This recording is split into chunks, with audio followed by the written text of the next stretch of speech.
In recent times, there have been a lot of new advancements in our understanding of the peopling of North America.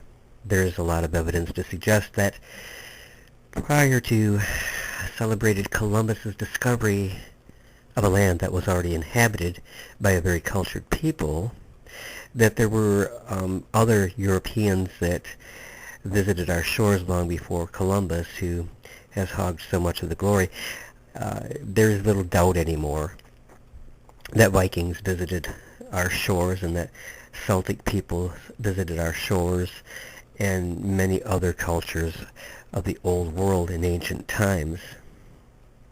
I have used the writings of W.B. Hinsdale quite a lot in my videos that I've posted on the history of Michigan. This time I do want to read to you again from one of his books, Primitive Man in Michigan, which was published in 1925, and I particularly want to read to you from the chapter which was titled The Peopling of North America. It is quite dated with the knowledge that we've gained since 1925, but nonetheless it is a respectable work and a fascinating work. So without further comment from me, here is The Peopling of North America, Origin of the First Americans by W.B. Hinsdale. Many thousand years before the landings at Jamestown, Plymouth Rock, in Florida and Mexico, before Columbus had come to some West Indian island, before Norsemen had touched somewhere from Labrador to Rhode Island, Old World migrants had gained a foothold in northwestern North America. This did not occur until men had made considerable progress in mental capacity, possessed themselves of many material properties, and had developed some social progress, but it was a very recent event in the history of mankind. It is generally maintained that the route of migration was across the places where the channels of open water or of ice were quite narrow, that is, at the Bering Strait, or from island to island in the immediate vicinity. As to the time when the first crossing that resulted in permanent settlement was made, there is some disagreement. There is also disagreement in opinion as to whether the original immigrants came in considerable numbers for a short period, migrations then ceasing, or whether it continued at intervals over a very long period. There appears to be a marked similarity between the American Indians and some of the northeastern Asiatic tribes. In racial features, colors has significance, so much so that we refer to the white, the black, and the yellow races. The shade of the skin is by no means so important in classification as hairlessness of the body and anatomical features, especially those of the cranium. The character of the teeth sheds light upon racial classification. The shovel-shaped incisor is found in over 90% of pure Indians. It is a pronounced peculiarity of the Asiatic Mongoloids and rare among Europeans and Negroes. Before somatologists commit themselves definitely, however, very much remains to be found out concerning Mongoloids. The possibility of wayfarers from Asia arriving upon the western shores by way of some of the islands in the broad Pacific has received serious consideration. There are those who maintain that the ancient Mexican and South American cultures show evidences of Chinese, Polynesian, and even Egyptian intrusions. This will be referred to later. The majority of Americanists do not appear to accept such supposition as probable. However, owing to the fact that the evidence in the American question is not all in, judgment appears to be more or less in suspension, and controversy goes on. If there was at any time contact with an advanced civilization of the Old World, proof is meager if not entirely lacking.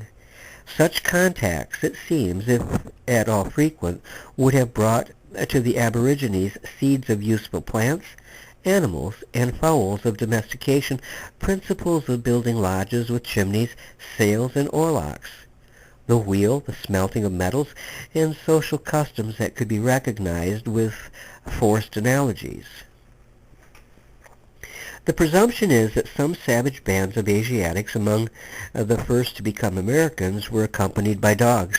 The dog was the only really domesticated beast common to the two continents until the Spaniards in historic times introduced the horse.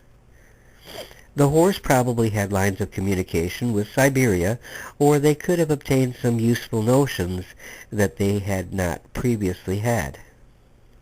And there have been found striking resemblances in a few forms of stonework, such as gouges, hatchet heads, worked nuggets of metal, slim slate spears, etc., suggestive of diffusion from the western side of the eastern continent.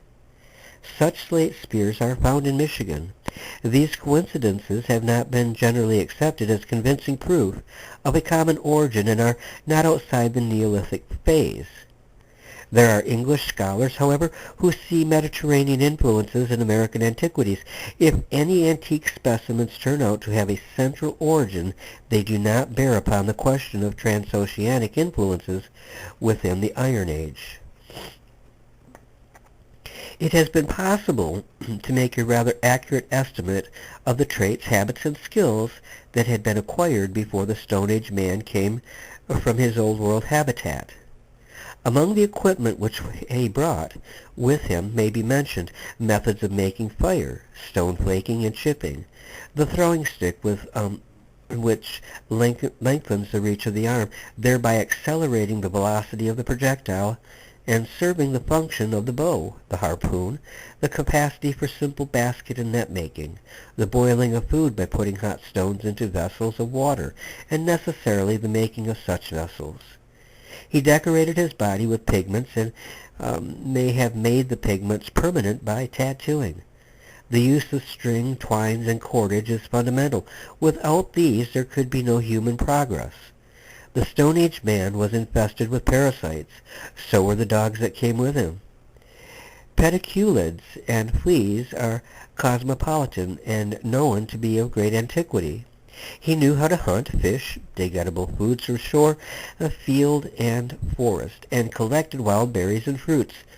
Imagination filled his world with mysterious powers which could manifest themselves in living and in inanimate objects and give them an inward life. He lived in an imaginary as well as a real environment.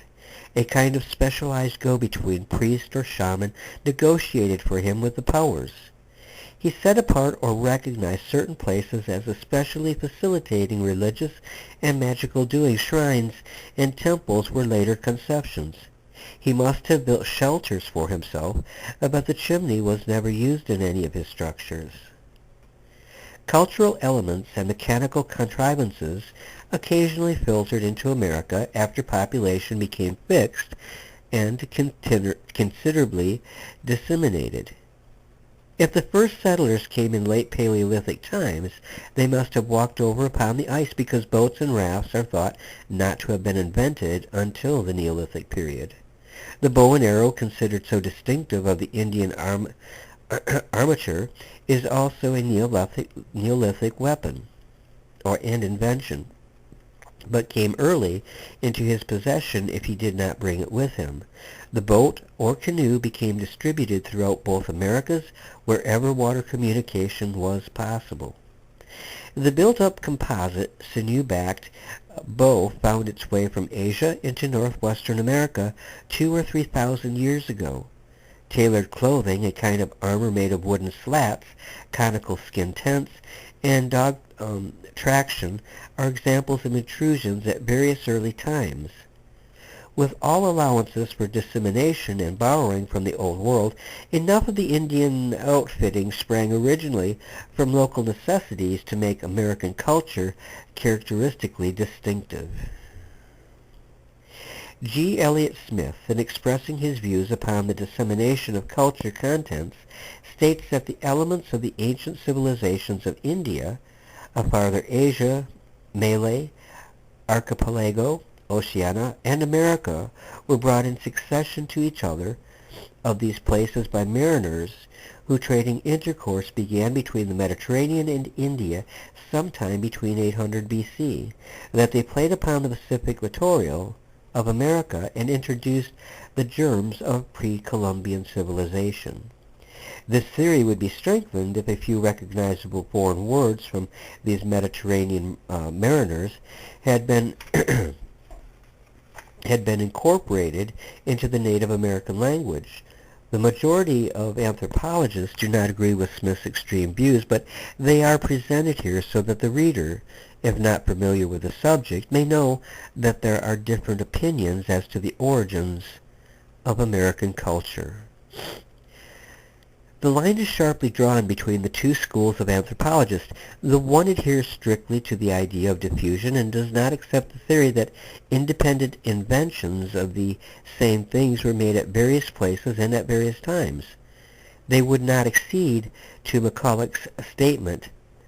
Similar conditions of life, similar environments, similar stages of culture, similar mental and psychic states will almost invariably work out mental, artistic, and mechanical products in precisely the same way. The other school accepts parallelism and maintains that American culture is largely autochronotos. And I know I pronounced that wrong, so I apologize to you. Some sort of flood myth was told nearly the world over. The Indians had versions of it. Blood sacrifice in some form or other was widely practiced. The legend of the magic flight extended from Scandinavia, where it probably did not originate, through Europe into Africa, onto the Pacific Islands across Asia, and patterns of it appears in American mythology. Boas thinks probably such myths as the magic flight and the flood may have come to America after the discovery from Portugal, Spain, and through the medium of the Negroes. That being so, these myths do not have historical connection with the pre-Columbian lore. They are abruptly interjected into it. The French and Scotch also grafted stories into the lore of the Canadian Indians. These modern introductions are said to be sharply distinguishable from the native folk tales. According to the Oregon and British Columbia versions of the race between the turtle and the rabbit, the turtle won by a shrewd trick and not by persistence. Turtle places his brothers who look just like him along the various points of the race course, and in this way makes rabbit believe he has won. The channel through which this fable reached the place in which it was current lacks spatial continuity because it was not known along the lines that it should have traveled. How did it jump from either Asiatic or European sources? Around the Great Lakes, the deluge story is that a new earth was created by diving animals who saved themselves on a raft from which one after another dived until Muskrat brought up some mud from which was created a new world, quite a different narrative from the scriptural story of Noachian deluge. The Mexicans were astronomers and mathematicians.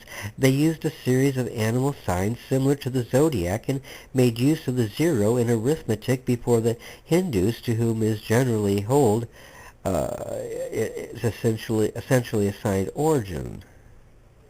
This being true, those who hold to diffusion as against the possibility of independent origins will have to explain how a Yucatan concept reached Egypt and Western Asia by an adverse churning of the current.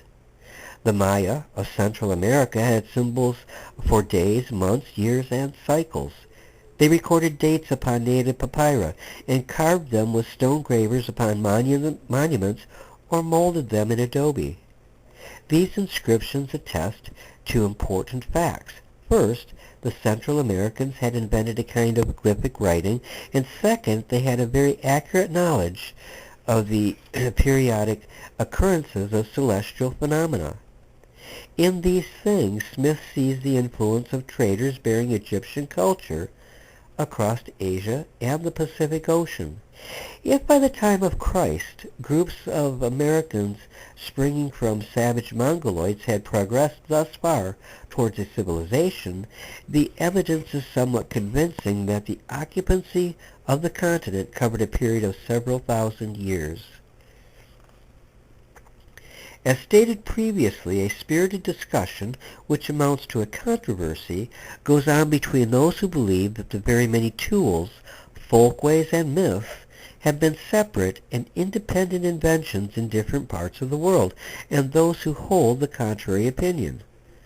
The latter say the only rational view is that inventions have been made but once and then dispersed to the places where they occur. According to this idea, borrowing was a fundamental process in human progress. We are likely to take for granted that when man came to a certain point of differentiation from brute, devices and beliefs were spontaneous products of his mental process. Because an idea seems simple and a tale of myth childlike to us, we regard them as easy and even natural results of the activity of the primitive mind. If that be so, the primitive mind is not primitive at all.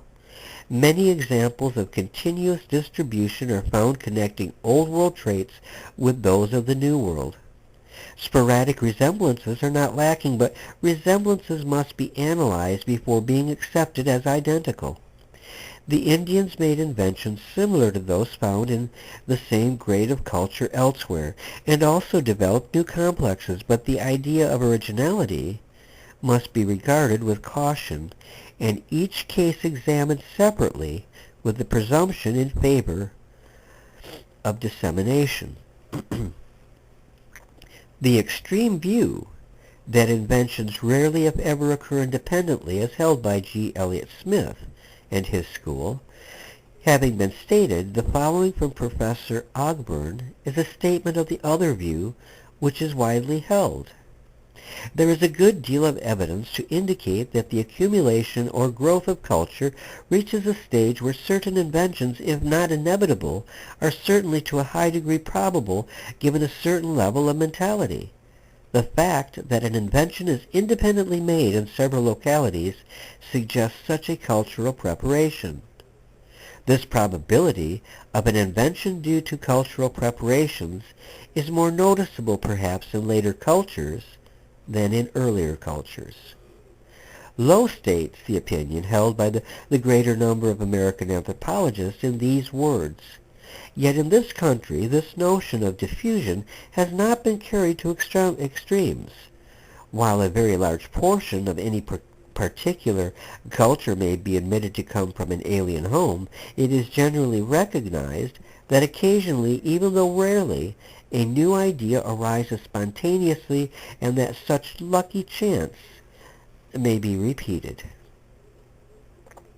As regards independent invention, the argument is something like this: it is simpler or more or less complex. We may think of a piece of string used for binding and tying as simple, but when it becomes warp and woof, or a fabric, the product is then complex. A single strand was more apt to be put into simple uses in many places than that the weaving of cloth was likely to have been invented several times.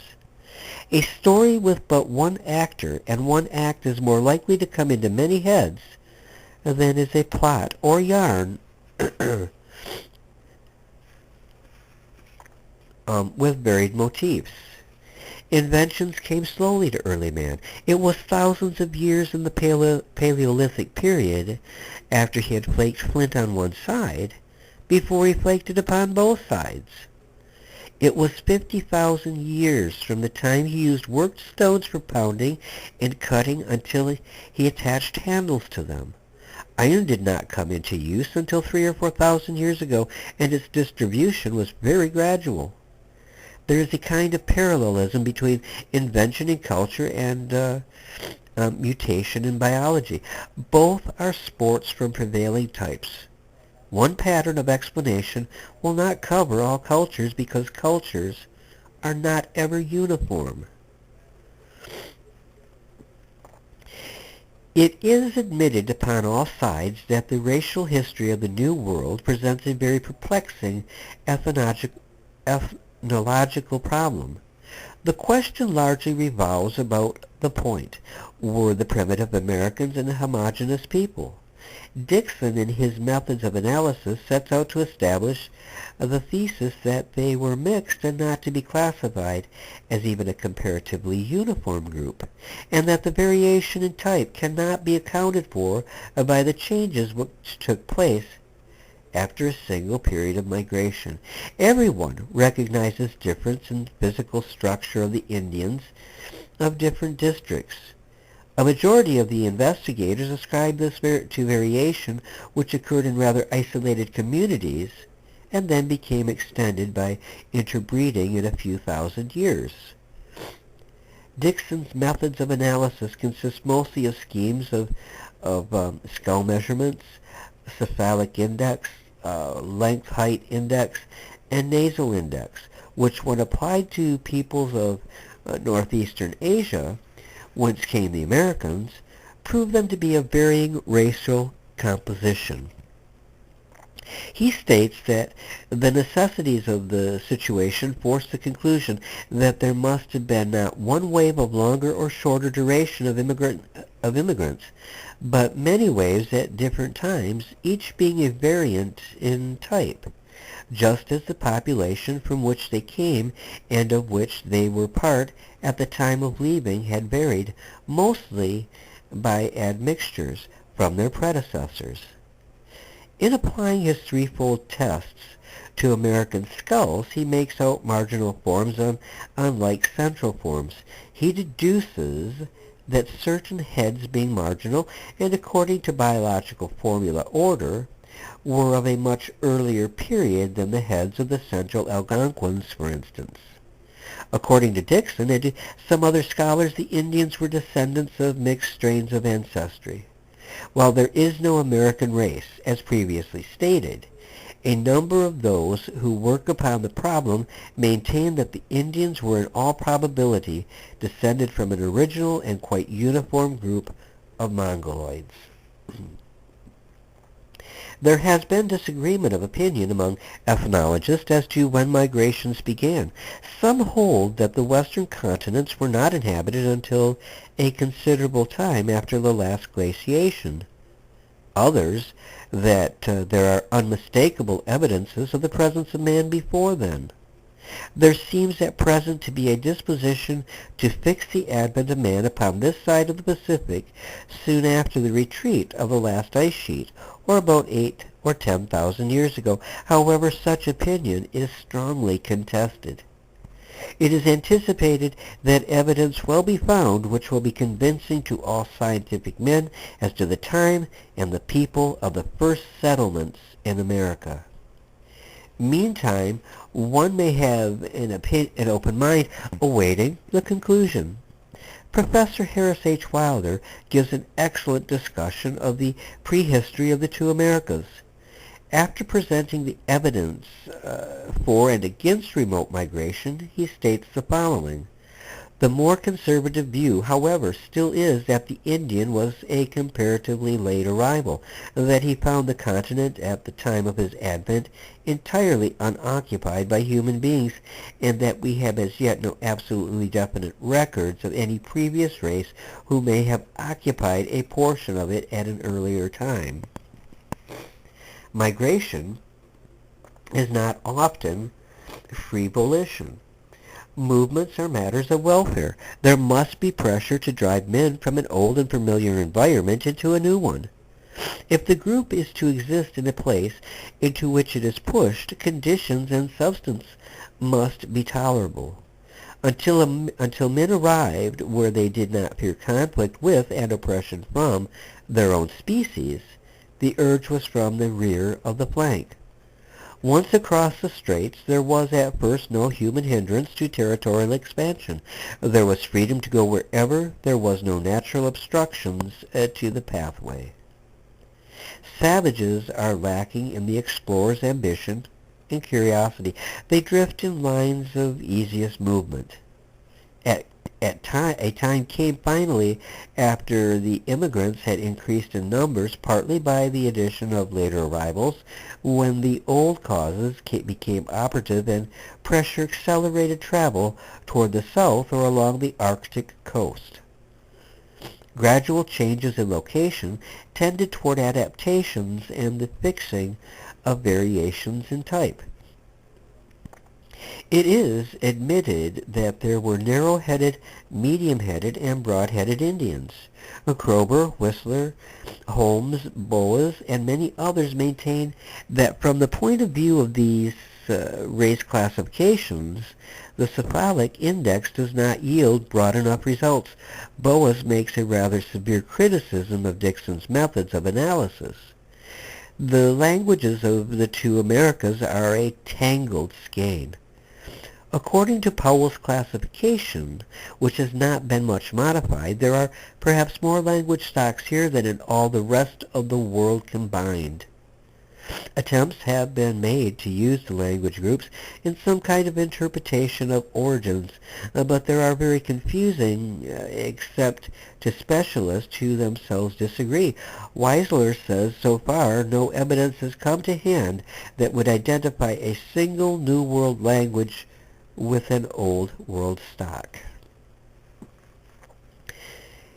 The Indians' conception of property was a communal system. Individuals had no real estate. The lands were common property of the tribe. Privileges of hunting were accorded to groups. Each tribe defended its own hunting grounds against intruders. To the woman belonged the house and a few personal items of domestic use. The man owned his hunting and war equipment. Barter was common, but exchanges were never made with the idea of profit. The Indian did not have our conception of values nor of buying and selling. Profit and loss did not enter into his reckoning. The Mexicans and the Incas elaborated the communal system more thoroughly than has ever been done by any other people. There were yearly allotments of land to households for tillage. Their land laws and codes were indeed very exacting. The Indian's routine of life was much like our own, a continual effort to maintain existence. His food was mixed, but more mixed in some regions than in others. Where edible vegetables and seeds grew naturally or could be cultivated, they entered into his dietary. But owing to climatic conditions, the Esquimau was largely carnivorous. The hunting tribes that followed the caribou and buffalo also subsisted largely upon flesh. Those who lived along shores and streams obtained a large supply of food from the water, of course. A strip of the northwest coast is known as the Salmon area. Many tribes of the California area ate largely of wild seeds, mostly acorns, which they ground into meal and cooked. Agriculture prevailed extensively east of the Mississippi and south of the St. Lawrence to the Atlantic. The intensive agricultural district was Mexico, Central America, and a strip of South America west of the Andes. Cassava, or mano, the root from which tapioca is obtained, was cultivated extensively in eastern South America. But somewhere throughout the large agricultural area, Indian corn was the staple. Corn is the substantial native cereal of America, and the process from planting to mush is quite complex and different from the complexes of other seeds. The planting was different, so was the care of the growing of the plant. If the growth was not arrested for eating in the green stage, corn had to be harvested, stored, shelled, milled, and indeed cooked. Every corn crib is a monument to the Indian's contribution of one of the world's greatest staple foods. The aroma from pipes, wherever smoked throughout the world, is an incense to the American who discovered the divine weed, and I don't mean pot. Beans and squashes were generally cultivated in the corn or maize area, and in making of sugar from the sap of the maple trees, an interesting complex of inventions was involved, showing much originality. There was scarifying the trees, the sap spout, the sap bucket, the boiling pot, the firing process, and the final molding of the semi-fluid product of evaporation into the muckucks. The Mexicans, besides using the corn, which they developed from some native grass, raised potatoes, sweet potatoes, peppers, and other indigenous vegetables. Vegetable oils extracted from seeds, hickory, and other nuts. Artichokes grew wild over a wide territory and were also cultivated. If all the plants that were cultivated by the natives before 1492 were listed, there would be more than 40 of them. Wild rice was depended upon to help out the food supply throughout the western part of the Great Lakes region. Jenks, as a result of a very careful study, estimates that owing to the easy procurement of wild rice, a strip of about 75 miles wide and 150 to 200 miles long, encompassing the small lake territory of Wisconsin, sustained a population greater than all the rest of Wisconsin, Minnesota, Illinois, Indiana, Michigan, and Ohio combined. The seed of the wild rice was sowed in the water by some of the tribes. One or two of the tribes had a taboo against sowing wild rice, but did not hesitate to forage upon the territories of others, which gives an economic explanation of the warfare that frequently prevailed among the Chippewa, Menominees, Dakotas, and Winnebagos. There was a war in the vicinity of Green Bay between the Chippewas and the Menominees known as the Sturgeon War. The name very clearly describes the economic issue. Agriculture made it possible for a larger population to subsist in a given area and conduced to stabilization. Wherever vegetable foods were used, some kind of dinner pot was necessary. The distribution of pottery corresponds roughly to the agricultural areas. The Mexicans and South Americans cultivated cotton, which they spun into yarns and wove into textiles. The fibers of several wild plants were also spun and woven in many places. The fleeces and hairy coats of some animals were used for the making of woolens. The population of the Americas was never very great. At the time of the coming of the white men, the total number of Indians north of Mexico was not far from 1,150,000. That was about the limit of the load the territory could carry under the conditions of obtaining subsistence. The saturation point appears to have been reached. The Indians built monuments usually in the form of mounds of earth to their dead. They dedicated with religious ceremony and sometimes maintained as shrines. Many of them built what would be called in New England townhouses. These houses were dedicated to worship and to secular councils. Those who account for every similarity in occurrence, of course, cannot admit that the Iroquois longhouse was original with the builder.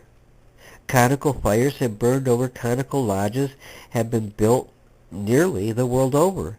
They seem to be a production of a certain level of social development, or to be consistent with the diffusion doctrine, to have been disseminated or borrowed from one single original but ancient source, from which they traveled around the globe.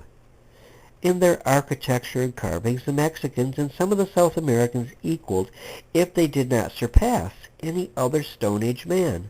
Their temples and public buildings of massive ashlars and the world's wonder. When they were first distributed by the incoming of white men, the natives were in the recent Stone Age of culture. Although in the Central Belt the making of bronze ceremonials and trinkets was going on.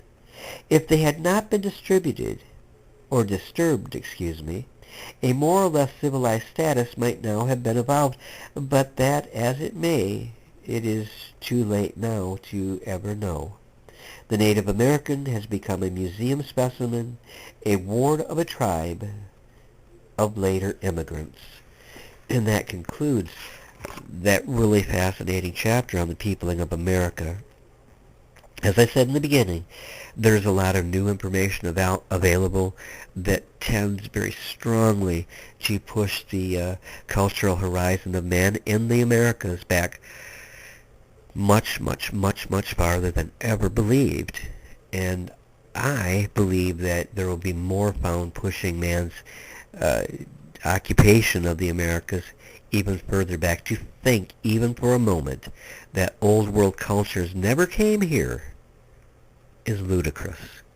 There is ample evidence, whether it's the Newberry stones up in the Upper Peninsula of Michigan, whether it's the Kensington Ruin stones, whether it's the